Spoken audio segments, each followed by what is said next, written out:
Hello everyone and welcome to another Star Wars figure review. Today we're going to take a look at one of the figures from the vintage collection. Once again he's from a video game, although it's not Darth Malgus as you were probably expecting based on my last few reviews. Malgus is probably one of my most eagerly anticipated reviews, so I'm going to keep him on hold for a little while just to tease you guys and wind you up a little bit. But don't worry, I'm not going to let you down. We are going to take a look at a very cool figure in this review as well. Again, he's a highly requested and eagerly anticipated figure, and it's this guy, Vader's secret apprentice, Starkiller. Very, very cool figure, absolutely awesome. Like with Shae Vizsla and the Republic Trooper, the real action with this guy lies within the features, as in the accessories and the sculpt. The articulation is about average, but the rest of the figure is absolutely awesome, and I'll touch base on some of those points in just a bit. Before I do, as always, we are going to take a look at the packaging that this guy comes in, and once again this is an awesome card back. We do have the Expanded Universe logo at the top, followed by the Starkiller name tab below, and an awesome image, very dramatic, of Starkiller himself on the card.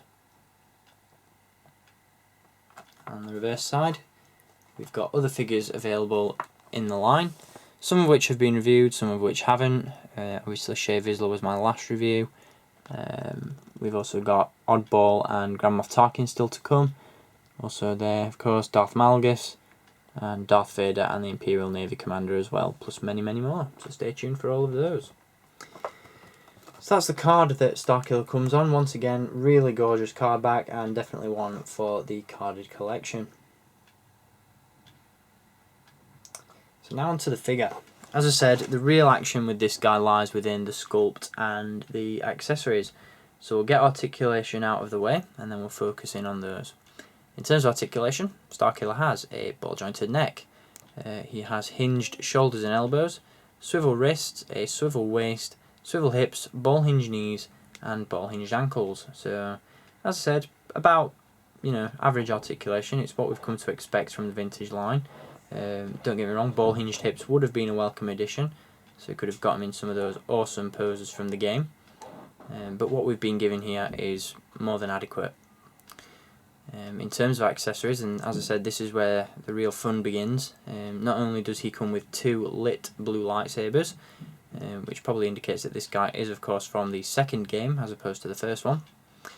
He comes with two lit lightsabers as well as two unlit hilts which can be plugged into the belt.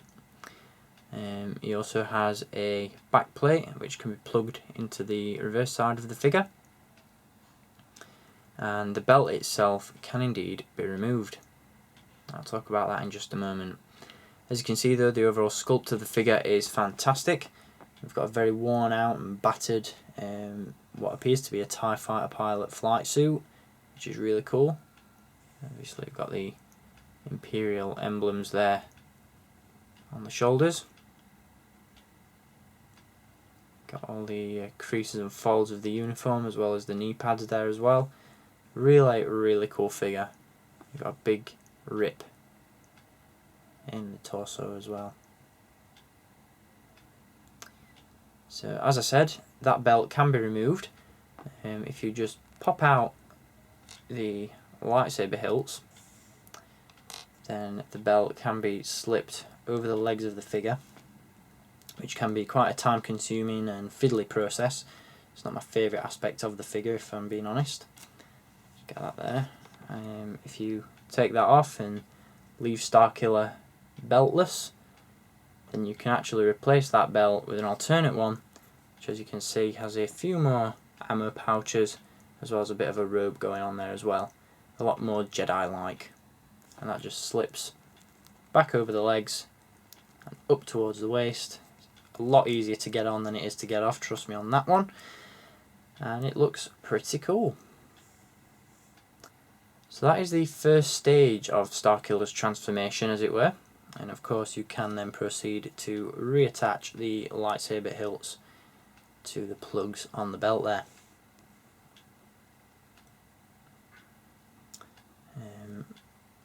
Another very cool aspect of this figure is that on the reverse side, if we remove the back plate, which just slots in there via a peg, and then proceed to pop off the head as well, then you can actually replace the back plate with a very cool piece of chest armour, which once in place looks absolutely awesome.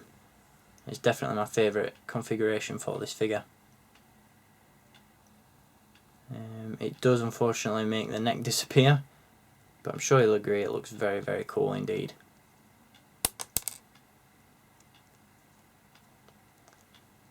So that's the chest plate, and then the final and very minor change in the figure's appearance comes in the form of two very small wrist gauntlets, or wrist guards, forearm guards, depending on what you want to call them, and they just clip onto the wrists like so, which, as I said, provides you with a completely alternative look for Starkiller. I haven't played The Force Unleashed 2 in quite some time, so I forget exactly which areas of the game Starkiller wears this outfit, but it definitely looks cool. Just hold him from a distance so you can see him. Absolutely awesome, and as I said, my favourite configuration for this particular character. Again, like with Shae Vizsla and the Republic Trooper, he's not the cheapest of figures going at the moment. If you can find this guy at the right price, I'd highly recommend you pick him up, but do be prepared to pay a premium. Do be prepared to pay a premium. Try saying that when you're drunk. Yeah, be prepared to pay a lot for this figure, because he's very rare and definitely one of the gems of the vintage collection, so he goes for quite a price on the secondary market. But a very cool figure nonetheless, worth every penny, and again, big thumbs up goes out to Hasbro for including all those alternate accessories. Very, very cool indeed. So I think that's just about it for Starkiller, or Galen Marek if you want to get technical. Once again, Vader's secret apprentice from the Force Unleashed video game. Very, very cool figure.